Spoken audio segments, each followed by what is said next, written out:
Hello everyone. Good evening. Am I audible? Just one person can unmute and let me know. Yes, good evening. You're audible. Okay, thank you. So, welcome to another job mentorship session. I think we can give the rest like a minute. We start at 7:02 as usual, and then we can go ahead. Okay.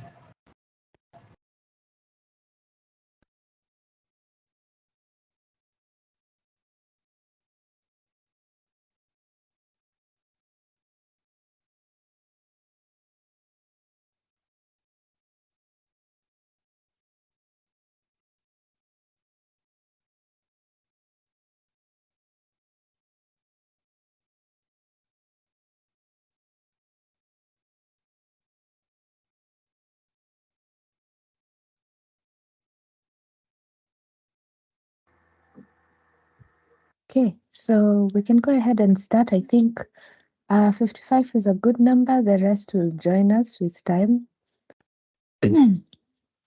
So, welcome to another job mentorship session. My name is Hope Helen. For those who are new to the session, karibu sana. This is our third session this cohort. And for those who are regulars, welcome again. Just a minute.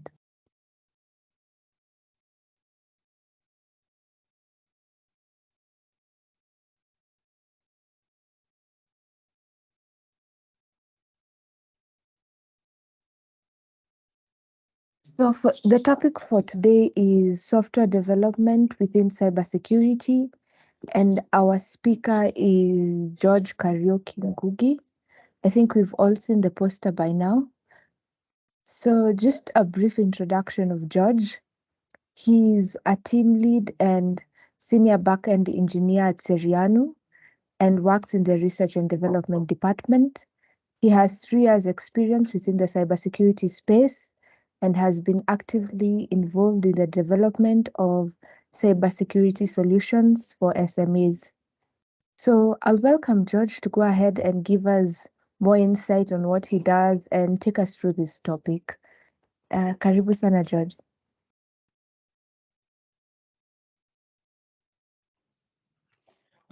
Thank you, Hope. I hope I'm audible enough. I'll just proceed and share my slides first.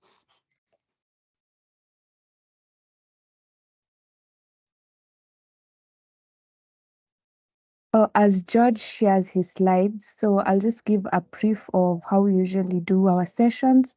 So we give the speaker time to take us through what they have, and then the questions come at the end of the session.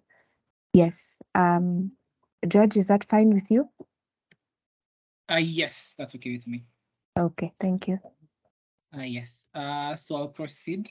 Thank you for inviting me for this session. My name is George Kariuki Ngugi. I work at Serianu. Today I'll be taking you through programming within the cybersecurity space. And the topic for today that I found fit to share with you is integrating security expertise, the vital role of security engineers in agile and development teams. First things first, I'll give a brief introduction of who I am. I have an undergrad in computer science. That's from Maseno University. Graduated a few years ago. Then joined Serianu first as an intern, then proceeded to developer. Right now, a tech lead for a small team in the research and development team, where we do develop security solutions for small and medium-sized enterprises. That majorly where we concentrate on organizations with between 10 and 400 devices. So we look at what ways can we provide security solutions custom made, tailor-made for these enterprises at affordable prices without compromising integrity, quality, and delivering them to them, then seeing the value in what we do. So my major area of focus, as you guys might have guessed right now, is development. So I've had experience from backend development, front-end development, a bit of mobile architecture, data pipelines, and things of such that I explore every day as I do my daily tasks.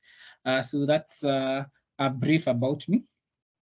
Then for this talk, I think I took it from two angles. The first angle, which will be a bit bulky, I guess since you guys are being taken through cybersecurity by Cybershuja, I would look at after you are done with your program, or some of you done with your schooling, and you're out in the job market. You as a security expert, how will you fit into development teams? How will you bring your expertise to them? Package it in a way that they can easily consume and appreciate what you do and the skills that you have. So that was the first phase. Then the second phase is as a developer, like I am, how would you leverage your development skills into developing solutions in the cybersecurity space? So I look at what opportunities do we have in that space? How can you explore them? And how can you take advantage of the emerging technologies and the existing threats and vulnerabilities within environments to provide a solution, either contributing towards open source, developing the solutions yourselves, then selling them to external parties, or providing it as a solution to people who need it. So those are the two angles I took this talk to mean. So we'll just begin with one. Then once I'm done, I'll take over the second one. And in case you have any questions, you can just jot them down. Then I'll answer them at the tail end of the talk. So welcome, guys. So first, I would want to explain how you as a security engineer, what is the scope of your work, and what will you be doing on a daily, say, once you are absorbed into an organization.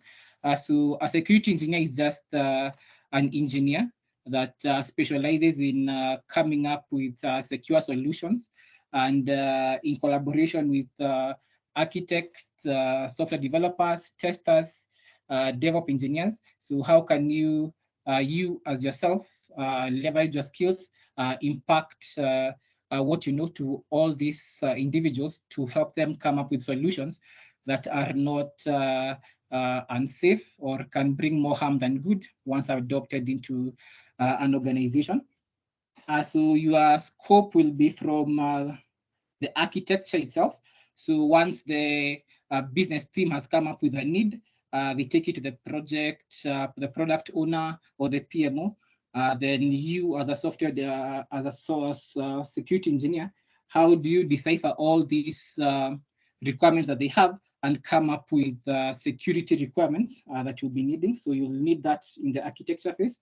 Then during the coding phase, so making sure that the developers who are writing the code are writing the code in a manner that will not expose critical information or bring or use tools that either leak data or leave your organization vulnerable. Then after that, after the architecture, you have the development. Then once you get to the deployment phase, how do you make sure that the platforms that you're using, whether local, bare metal, or cloud solutions, are also using state-of-the-art security measures, and making sure that nothing is missed in the entire phase. So basically, that is what a security engineer will be doing in a development team. Then, as you guys might have known by now, more organizations are moving towards a different way of how they work.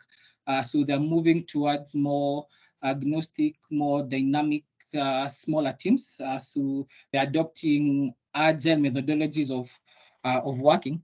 So you as the security engineer will also have to be incorporated in this agile team. So agile as a form of software development just goes to mean it's a group of cross-functional teams that work on a solution iteratively until the end. So you begin with the problem, break it down, iterate through various solutions for it, build a solution, present it, get feedback, fix the issues or overwrite everything or things of sort until the client or the business is happy with the solution that the team is working with. Is going to deliver the end of say a specific amount of time. So basically that's what agile is. Then agile is borrowed from the agile manifesto. So there are various strands of agile. So all of them borrow majorly from the agile manifesto.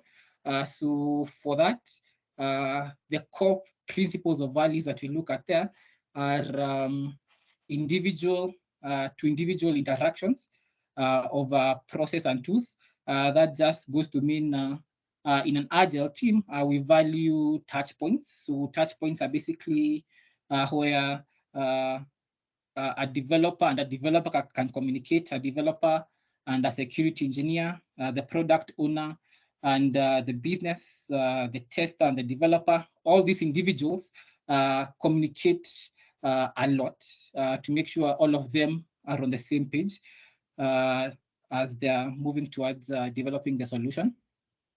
The agile methodology also takes working software or a working product with more emphasis as compared to comprehensive documentation. So here we insist on let's have a product. Does this product meet our requirements?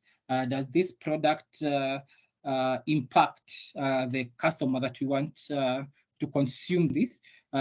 This is in line with also as a security engineer, having to make sure that the client also is secured from their data, from the devices and things of sort.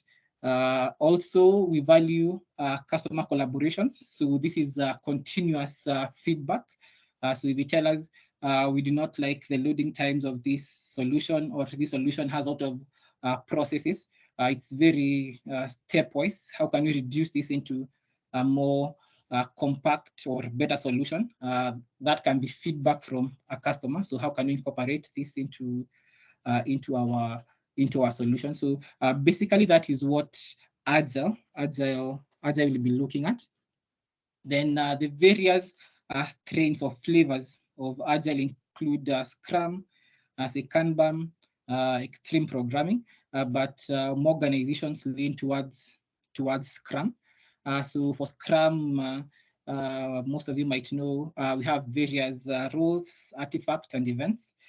So for the roles, look at the product owner who is responsible for the delivery of the solution from receiving requirements from the business to the time they're showcasing the solution to the business again. So that's the product owner owning the solution and owning the problem. The Scrum Master will be responsible for wrangling the whole, wrangling the marshals. Let's come do this. What problems do you have? Are we on track? Is something delaying us? What help do you need? So that's what the Scrum Master will be doing. Then the development team, we now have the various individuals within that team, from the security engineer, which most of you aspire to be, to developers, to testers, to DevOps engineers. All of them lump summed into the development team within Scrum. Then you have the artifacts. We have the product backlog. So what do we need to do to achieve the solution to the problem that we've received from the business. The sprint backlog. So for this amount of time, what tasks do we need to solve or come up with solutions to before we embark on feedback and moving on to the next problem? Then it's also very incremental. Then the events now include a sprint where we break down the problems into manageable chunks, work on them for a specific amount of time. We'll have a planning session begin, then we have a sprint review. At the end, then a retrospective is where we look at the entire sprint, what did we get right, what did we get wrong, and how can we improve on that. So all of this is what Scrum does. Then for now, the meat of the presentation is how can the agile process integrate security individuals. So for that, first of all, you must understand before we embark on onboarding a security engineer, what problem are we trying to solve with these individuals' skills, or what gaps do we have that we need to fill? The first one being agile is very flexible and things move at a very fast pace. So if today we receive feedback from a client telling us we need to move from say hosting the solution within our servers to moving to a cloud solution, that can seem as a very drastic change, and we introduce new attack vectors, introduce new security challenges. So the role of the security engineer is to come in as things are moving or unfolding very fast, making sure that we are not compromising on security because we need to deliver the solution. So that's why a security engineer will be very necessary and key in an agile team. Then the importance of early integration. So the earlier we have the security engineer from the time you have the problem to the time you are solving it or bringing it to market, the earlier the security engineer comes into the picture, the better for the team or the whole organization as a whole. Then once we integrate a security engineer, there are a few principles that we look at. So the first one being shifting to the left, so early integration of a security engineer and their skills and their expertise into the development life cycle. So that's shifting to the left. And then you have continuous integration and continuous deployment, including the security best practices. So within our CI/CD pipeline, how can we integrate security protocols or secure protocols, secure coding standards, secure testing, and things of such. So the earlier or within our CI/CD pipeline, a security engineer will take center stage in that. Then for security within an agile team, as we've discussed a little bit earlier, we have various ceremonies. So the sprint planning was to take a manageable chunk of the problem, break it down, and then before we start embarking on solving it, the sprint planning comes in there. So we look at what security problems might we face. So in there, we'll need to have a security engineer where we start planning for their tasks and allocating him sufficient time. So in this case, a simple example would be, say we are the tail end of providing the solution. We now want to look for a way in which we can serve this solution. So within the sprint planning, we can decide the security engineer will be responsible for, say, making sure the platform that we are deploying a solution to is secure. So we might come up with, say, tasks for him, like making sure you harden our servers for us. Look at if you're running a Linux system, make sure that that Linux system has does not have some default say loopholes or say some default things that an intruder can take advantage of.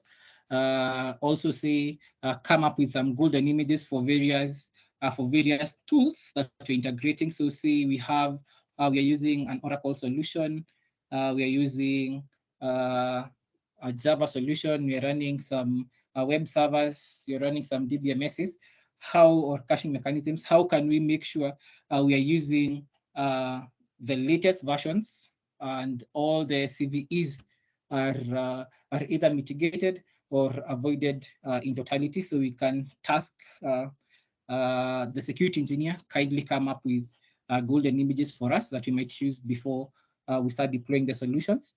Then with another agile ceremony might be the daily stand-ups. So in agile, as we've said, we really value person-to-person interactions. That's touch points. So in our daily stand-up, this is now where we do most of the touch points between the developers, the product owner, the Scrum Master. So within that, the security engineer must be able to give us an update on how they are doing. So say we tasked you with hardening our servers. How far along are you? We tasked you with, say, looking at all our APIs, making sure all of them are secure. How far are you with those tasks? And what help do you need? So if you're being blocked by us not sharing, say, some postman collection that is responsible for a certain thing, that's the time to raise it and solve it and make sure we are on track.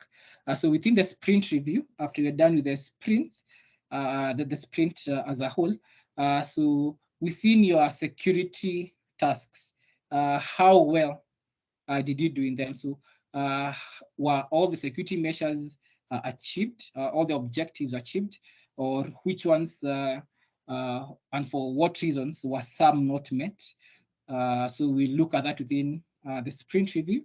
The retro, once we are done with before we start planning for the next sprint, we sit down, we reflect on what went very well in closing our security tasks, what went terribly wrong, and how can we improve on that. So within this whole chain, we can see a security engineer is really necessary to make sure we are coming up with the best solutions for say our customers. So also within Agile, we talked a little bit about the artifacts. So as a security engineer, you'll say have your artifacts incorporated within the Agile, say Agile variant or strain that you want to use, say Scrum. So for user stories, we must now add security user stories to your daily tasks. So we must go to any tool that we use for project management, say, is it Jira or is it any other? Do you have your tickets within that solution? Are your tickets moving? Do they have the correct flow? So once you're done with it, who do you move it to, and how are they alerted that you are done with your tasks? Then also defining the definition of done. So this also how does success look like with that specific task? So as we said earlier, if you're tasked with creating golden images, what does success look like within that specific task? So if that includes coming up with a reusable image, say a Linux, an Ubuntu, or a Red Hat, or any other golden image that was required of you.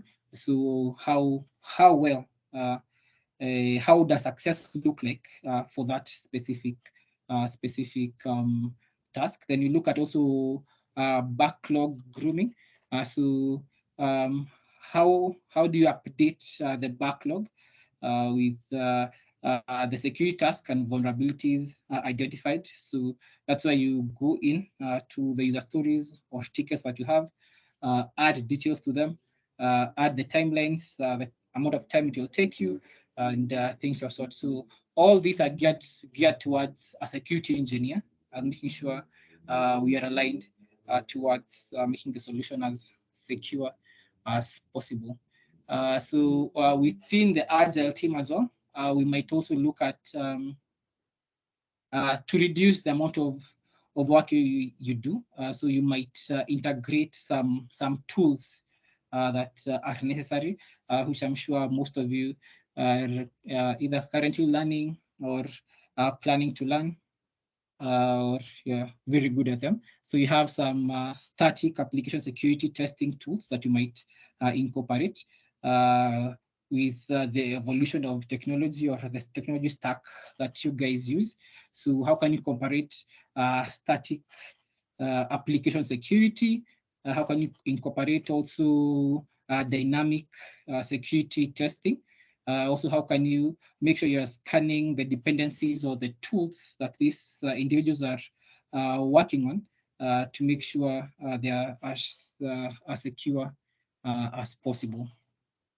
So apart from making sure that you're working on your tickets, we have different roles for a security engineer within an agile team. So apart from being a security engineer, you might also be a security champion. So this is the individual who is responsible for ensuring that security considerations are taken into account. So this is an individual that most of the time, or in most organizations, is responsible for a few, one or more teams. So if say you're working on there's team A, team B, team C, team D, all of them with assigned security engineers, you might have a security champion that now makes sure that everything within the security domain is taken into consideration. And also a security champion should make sure that the security individuals within that team are getting enough support as they should. They are also keeping up to date with their tasks, and also in case that there is an issue, say with how a specific team works, this is the individual that most of the time you'll have to say report to, and make sure that your issues are resolved and you can work to the best of your ability and deliver the quality service that you promise to deliver within the team. Yes. So the other thing that within an agile team you'll have to do as a security engineer is do threat modeling and risk assessment. So between the time the solution is has started, is either the business has a problem and the time we deliver the solution, threat modeling is very important. So threat modeling is just looking at how exposed or what potential security risks are involved within the specific solution that you have. So for threat modeling, these are simple guide that we use internally. So it's a step-by-step guide on how to do your threat modeling. So the first one is identify an asset. So that can be either the solution itself. Is it a web application? Is it a DBMS? Is it a caching mechanism? Is it your AWS infrastructure or your internal infrastructure, or communication, VPN, things of sort, channels or things of sort? So identify the asset itself and then categorize the asset. So for that, there are a few frameworks that you can use to assess or categorize the specific threats that are targeting a specific asset within your organization. Then you also look at the vulnerabilities that are associated with that tool. So if it's a web application, you might have vulnerabilities, say, that include denial of service if too many requests are done, and say don't do either throttling or rationing the amount of requests that can be done from a specific asset, say an IP or a domain or a certain service in the backend. So if you cannot do that, your asset will be susceptible to a certain vulnerability. Then assessing the risk level. So what are what's the likelihood and the impact? So for that, we normally have a matrix. So if say you have your y and x axis ranging from 1 to 5, you have your impact on one axis, then your likelihood on one other axis. And once you look at it, say your the level of risk associated with it, say is a 16. So say that's maybe say a 4 and a 4 if you multiply the two, and you decide any asset that has a risk level of say 10 and above, that's critical. So everyone should work towards making sure that that issue is closed. So that's how we you can work within that. Then developing mitigation strategies, which is either closing them, mitigating them, transferring the risk, or other methodologies or mitigation strategies that you might come up with. So this is how you can integrate threat modeling and risk assessment into development. And lastly, before I move to my the second aspect of the talk, I'll talk about the challenges within that you'll face as a security engineer. So that might include, oh, sorry, I think I pressed the wrong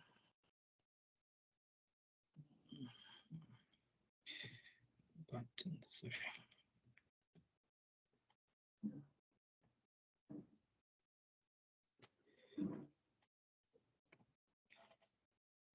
Yes, sorry for that. So that's evolving security threats, I think, which most of you are widely aware of. So the technology space continuously evolves, and there is a new buzzword. Say every quarter there's something new coming up, associated risks with them. So you'll have to be on your toes, making sure that in case your team is embracing that solution, you can be able to work with it. Then balancing security and usability. So making sure that even if you want to make the system as secure as possible, you're not making it unusable. So I think for that, you normally have a phrase where we say the only secure system is one that's not developed because no one is using it. So we're making sure that even if you're adding all your security controls, make the solution do what it was intended for. Then also the compliance and regulatory challenges that we might be having within the ecosystem or the region that we live in. So right now, data protection is very key. So if your team is collecting PII from, say, ID numbers, email addresses, things of sort. So how well do you secure this information? How can you make sure that this information is not accessed maliciously externally, or also not consumed malicious internally? So how do you draw that line as a security analyst between how that data can be used across board, and also resource constraints. So most of the time you might come into problems, say, of resources from buying a certain tool that's say not open source, it's a paid service, say like Babsuit. If you want to use that tool, you might have to pay for it. Resources might not be either made available to you on time or not available to you in totality. Say you want to use a cloud or a software as a service on cloud that is also subscription based. You might face that too, or also your machine as a whole. So you might not be able to have the physical specs to run certain tools within your machine. So those are some of the challenges you might be experiencing. Then also there are also strategies to overcome these challenges that are well documented. Then another one that might not be, say, within the list is how to navigate within the team. So you might find a team has a different culture from the one that you have, and you necessarily don't agree with them or don't understand what they do. So that might be a bit of a challenge that might become murky in you navigating between delivering what you're supposed to, and also not stepping on other people's toes while doing it. So you might find a team is very slow with producing or giving you what you need to do, what you need for your daily tasks.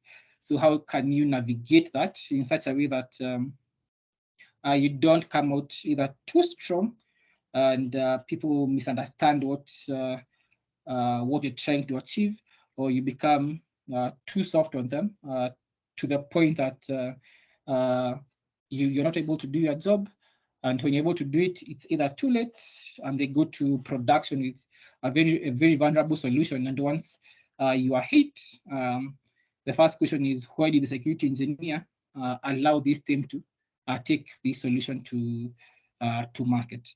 So those are some of the challenges that you as an engineer might face while working within an agile team. Then you look at emerging technologies, the buzzword being AI and ML, also LLMs, things of sort. So how can you, as a security engineer, embrace the continuous use of AI and ML to do your daily tasks, either to improve on what you're doing or reduce some of the redundant work that you do on a daily basis, to make it as seamless as possible and as efficient as you can with the help of AI and ML. So there are various tools being released into the market every day, targeting cybersecurity professionals on see how can you run through a 10-page report from an automated scanner and identify some critical things that you might not be able to look at with your naked eye, or you have a lot of data you have to go through and come up with a report on that. So AI and ML can help you do that. So AI is very good at expanding. So you can give it very small information, it expands it for you. It's also very good at shrinking information or deciphering information, giving it to you in a very palatable manner. You can use it for that. Also, inferring is one of the things AI and ML is very good with. So say you work at a SOC, when you see a specific IP address, you can give, if you have your own AI and ML solution, you can give it that IP address and the targeted system, and then it can backtrace. Say you've seen this IP address in this environment this number of times, targeting these systems. This is its reputation online, and see everything. So it can, AI and ML can help you do that in a very easy manner. So the earlier we embrace this technology, the better for us as security experts. It becomes one of our third legs while doing our daily tasks. Yes, then you have cloud security and also regulations and standards within a region. That's say DPA, GDPR, and things of sort. So I thought I'll just drop this here. This is the DevSecOps chain, DevOps. So you guys can look at it and try and figure out where you as a security analyst are coming. So I think these slides will be shared to you. I hope so. Then before we move to the keys to success, I wanted to talk about coding within the cybersecurity space. So if you're a developer at heart and cybersecurity either chooses you or you choose it, so how can you harness your skills into this specific field? So for that, there are various problems that say we as a people are facing, especially within this region, say the East African region or Africa as a whole. So how can you leverage your coding skills to come up with solutions to that? So I think the basic one and the one that say I practice every day is writing secure code.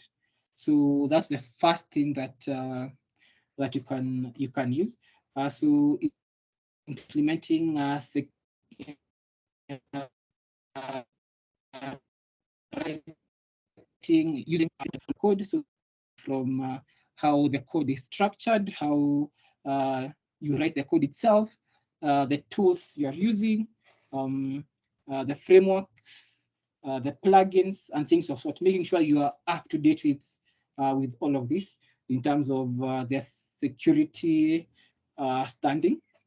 So that might be the first thing. Then you might notice that most of our organizations around us, either small or medium or even big, right now we know that say the resources are a little bit constrained. So how can you come up with a very reasonably priced solutions that cater to the needs of these individuals? So the first thing that you can look at is the identity and access management solutions. So making sure that if an organization wants to purchase an IAM tool, making sure if they don't have the funds to purchase top of the line, say solution from a reputable company, say IBM, whatever, how can you as a developer, software developer at that, harness your skills, develop a solution that looks at that specific need of organizations wanting an IAM solution and providing it to them. We also look at things like antiviruses. How can you come up with, say, an antivirus that can be able to assess security threats being thrown at a small device. So if, say, you're a cyber, you don't have funds to buy Kaspersky or things of sort, how can I, as a developer, look at how I can build a solution that can act as an antivirus and help these organizations? So there are ways you can go about that. The first one being, are there open source solutions to this problem? If they are, how easy are they to work with? And if they're easy to work with, how easy are they to become deployed to an environment? And once they're deployed to the environment, how easy is it for an ordinary individual, say a guy with a cyber or a small hospital somewhere, or a pharmacy or a wholesale, be able to consume this information and help them not get attacked, or the business coming to a standstill with the solution. So if an open source tool is not meeting, not checking all the boxes required, how can you come up with your own small solution and it works the same? So putting it to mind that resources might be a problem. So how can you come up with such a problem, such a solution, and provide it to a client? Another solution that you might be able to look at, say, backup systems. So looking at things like ransomware, the best remedy to ransomware is having up-to-date backups. So even if you're attacked by ransomware and you as the IT team have done everything possible to secure yourselves from external parties, in the case that it happens, how can you recover from that attack as soon as possible? So backup systems are very key. And say a small business, I don't have the capabilities to go to say AWS, get an S3 bucket or things of sort, and then sit down on my machine, push my backups or my database backups or some snapshots for my servers to cloud. If I can be able to do that myself, or it's very expensive, how can you as a developer look into integrating or coming up with a solution that can do that for a client at a reasonably without compromising the quality and competency of the solution. Other things that you might want to look at is looking at AI as a helper. So how can you incorporate AI into cybersecurity? So one of the things you might be able to look at, say you're good at using AI, say NLP, or say pattern recognition, image recognition. How can you use that to help you? So you might look at creating a solution that can say read configuration files from various systems, identify misconfigurations. That's a very interesting solution, since misconfigurations are very prone within cybersecurity. Then you also look at anomaly detection. So that comes from we've seen a new device today within your environment. What's the reputation of this specific device? So identifying such things, AI and ML can help you with that. Also, pattern identification. This can be from logs you're using, from even CCTV surveillance. You can take that, feed it to your AI pipeline, and identify some patterns, say both human, machine, also traffic patterns, and come up with a profile for a specific device, for a specific individual, for specific traffic between one device or another, or between the device and the internet.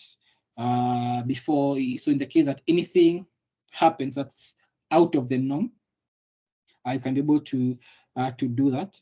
So I think that's an interesting solution we can come up with. I also have easier ones, say log analysis. You can use AI and ML to do that for you. Creating AI-enabled SIMs and things of sort. So that's how you can take advantage of your coding skills, incorporate them into cybersecurity, and at both the organization level, at a personal level, and also if you want to start a business, and cybersecurity is the product that you want to sell. So those are some of the examples of the solutions that you might come up with. I know there are a lot, but those are just a few that I was able to come up with that you guys might be interested in. So I think I'll just go back to my slide. I think I have around 10 minutes. I want to use 3. I finish up before the Q&A session starts. I think the keys to success, number 1 is communication, your interpersonal skills. How are they? And I think Sebashuja is helping you come up with those. So how well do you communicate verbally, also writing? How do you carry yourself in a professional setting? How do you draw boundaries and things of sort? So that's one of the keys to success. Then the second one, which I think is quickly being proven right, is your ability to adapt to change. So I think personally, from personal experience, when I started my career a while back, I was strictly a developer. I never wanted to do anything else or involve myself in the business aspect or the customer aspect of the things we are building or things of sort. So quickly you learn that the solutions that you are building are not necessarily as important as who it's impacting. So I think that was one avenue for adaptability for me, apart from now the technological change that keeps hitting us over and over and over and over again. So I think that's very important, how well you adapt to change. Then your mindset. So your mindset is being able to pump yourself up each and every morning, even if you have the toughest day yesterday, knowing today is a new day, you can do it, and you have everything within you necessary to achieve whatever it is that you want in your life. Yes, so I think I'll open it up for a Q&A session. If there are any questions. Thank you so much, George. That was amazing. I think I've just been jotting down notes, and wow. So I'll go ahead and start. I like how those who've been here before know how competitive the Q&A session can be. So I'll take 3 questions today in the interest of time. So first we'll have Samuel Migiro, sorry. Samuel, you can go ahead.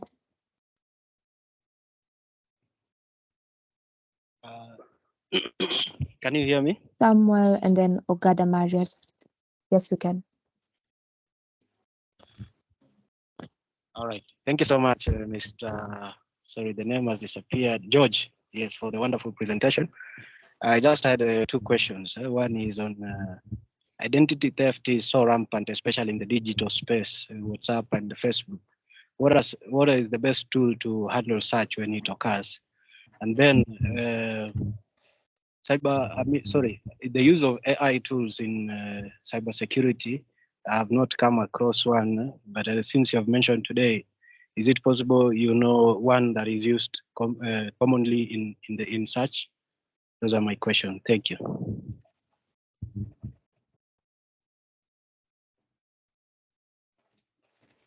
Okay, thank you for that question.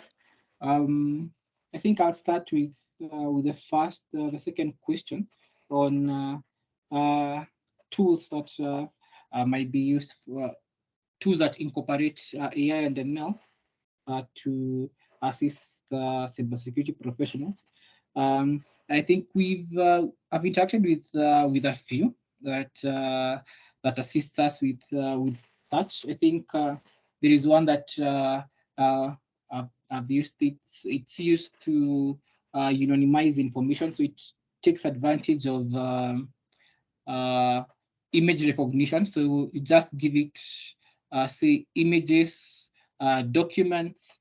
Then if any PII data is within those specific documents, it can go to identify it, alert you, and then anonymize the PII. So I think that's one tool that I've interacted with. There's also AI-enabled WAFs. That's web application firewalls. See, I know most of you guys have interacted with an open source WAF at one point, as we say, like mod security. So there are now AI-powered WAFs that are coming up. There is one that I was fortunate enough to look at. So that's also one of the tools that you can use. Also for, say, pen testing and vulnerability assessment, there are certain scanners that take advantage of AI to reduce the number of false positives that are being raised with these automatic or scanners that we are currently using.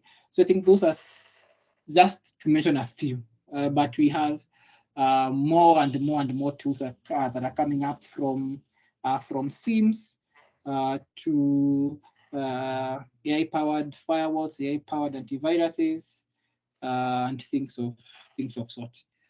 For identity theft, I think I didn't capture the question properly.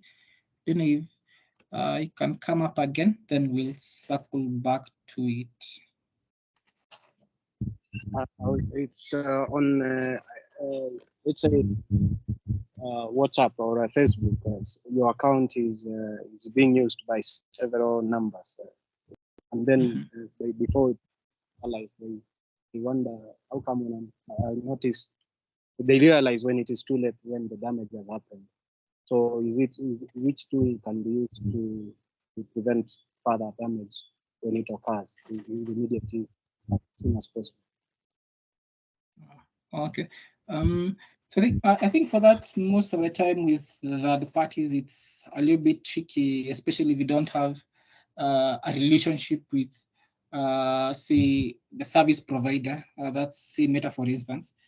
That may be a little bit tricky, but the remedy that we always prescribe to our clients once we go to their sites is prevention is better than cure. So in the case that your information is out there in the public, say like nowadays how you go to a building, you leave your phone numbers on a logbook somewhere. You go somewhere, you leave your ID. You go another place, they are at the bank, you're leaving your fingerprints. Just make sure that the information that you are leaving, you're leaving it wisely and on a need-to basis to prevent incidents of identity theft and things of sort, especially once it comes to finances and communication, since that's very critical to us as human beings. You really need to be careful with such. Yes, I hope I've answered your question. Yes, thank you so much. Okay, Marius, your hand was up, and then we can have one last one after Marius. Hello. Hello. Hello, good evening. Can you Good hear me? evening. Oh, yes, we can hear you. Oh, yeah, sorry. I wanted to ask whatever has just been talked about, Oh, okay. About the identity theft, So my colleague has actually taken over this problem. Okay, thank you. Yeah, thank you. Okay, thank you, Marius. Any other questions? Any questions? Okay. So thank you so much, George, for the session. Just a brief overview. We've gone about integrating cybersecurity into the software development process. You've taken us through an introduction to security engineering, the importance of that, all the way to introducing us to the agile framework or process, and then the significance it has to building the software development cycle. I saw a hand from Bernard. Bernard, is it a pressing question? No. It was just I wanted to react, but it's okay. Okay, so then all the way to integrating security into the agile process, threat modeling, which we will have a speaker who will go in depth on threat modeling as a topic for us, and then challenges faced as a security engineer, emerging technologies in the cybersecurity, taking us through AI and machine learning and secure coding. Above all, I have an echo. Okay, so above all, thank you for just enlightening us on the different opportunities there are for coders and the kind of solutions we can bring to the table. So thank you so much for that. And I really hope we all got something out of this. I know this was a lot. I felt like it could take like 2 hours if given the opportunity. So many things we could go in depth on. So I just advise us to take, once the recording is up on YouTube, take a moment and just go through those points you feel are specific for you.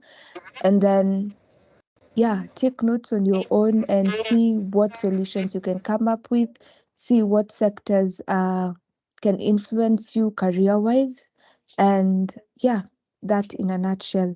So, with all that said, and with the different solutions and opportunities we have been told are there, I'd like to leave you with a quote. So, the CEO of Stanbic Bank recently said that set ambitions that keep you scared. So as I was listening to all those solutions you can integrate, all those AI models you can come up with, set ambitions that keep you scared. Think of opportunities that you can create for yourself in these different sectors. So again, thank you so much, George, and it's been lovely to have you. I hope we can invite you again for a uh, more technical session on this. Thank you, Hope. I'll be very happy to come back. Okay. Yes, bosses, I see a hand is up, or you're still trying to react. Okay, so I'll assume we're all good. Have a good night and enjoy the rest of your week.